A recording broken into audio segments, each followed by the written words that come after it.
السلام عليكم أخياري كسر دوادة هساويه قرنية وقبية الانتالي إسلام مركان وده حيا أنا أحمد عمرة يا أبوانا ده هيبدأ ده هالابور كذا بالله هلين وعي فاطمة جباد أبوانا ده وصور إن دران درا كوسا تورتي برت ده فيسبوك أياتري قد هذا قف هود اللين قبان هون نغون أدون أحمد عمر أنكر إسكفيرن أيا كوب اللعبة أريضان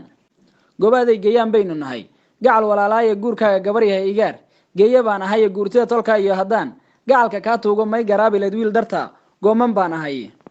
fadama gobaad oo hadalka ka dabaqtamaysa ayaa tiri geesinimo rabba kugu galaday garasho xeel dheer gunimada ragii diiday baad gaar u tabisay maskax guunaba ee bahay kaaga dhigay gaar ay kuma gabo nasiibka ma guro guule idankiiya gaashan cadaawaha celshow golol dhal jaalle hadii aan galeeydaadi gabay furo garaarkeeda axmedow gob waa taagayaan gacal deeqaay garab iyo xigaal baynu nahay labada geesooda guurkaaga inay yow tolkay maba girifeena kuma gaasiran waa hadaan gaaray xukunkaayo horta google weydii inaan kuwa kan qaan gaaray Axmed Cumar oo markale ku soo laabtay inay yahay garaada ku dhalay geesi iyo doora gaari hooyada bay ahayd gacalo tolmoone geedahaga baa laga gartaa gaanka atahay kaftankeena goosgooska iyo gola ka fuulkeena gaar nooga yeel waa giraan aad u guda weyne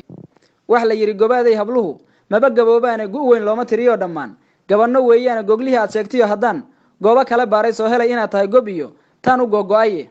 mar hadaadan guumays ahayn guriga loo daayay gu yaraantu ceeb maahan iyo geeda xumaaneed waana loo gegsanayaa hadaan geeri moognahay dunta igu ka gaaran hayna kala geynin fadam gobaad oo markale ku soo laabatay goosgooska hadallada gudboon gabayga muunaysan xifaalahana kala gaaray iyo gola ka faalaynta hadii aan ka gudbano xaqiiq gurada ku saaro iga guro kan waa hadal gobeed gogol dhigiisiye dhaqankeenu gumbu ahaa galaya taariikh mar hadii gashantida haween gabadha reerkeeda nin gayana oo guur ka galay gaabis laga waayay xididkoo la goobay ahayd geesigii dhalay gacalkii ka soo jeedaba gacan la siiyay horta geel ma leedahay tolkay geeni ma qaataane Axmed Cumar oo markale ku soo laabtay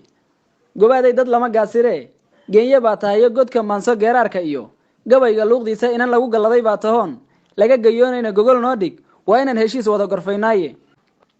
inay yahay wax laga soo gudbaad daba guucleysay gabiibtii ma joogniyo dhulkii geedsan kala haaya gawaaridu halkay reento iyo geeska xamar weyne garow lagu maraacay maxaa gurada ka saaray hadii sageel laga bixin lahaa qalmo kala gaara gay lagu ilaalshiyo maheli goofo lagu raaco ilaan gabar magaala tahoon xoolo garanayne halka hayno joogto qaybtii koowaad ee hasaawii qarniga waa inoo qaybta xigta iyo ismaqal dambe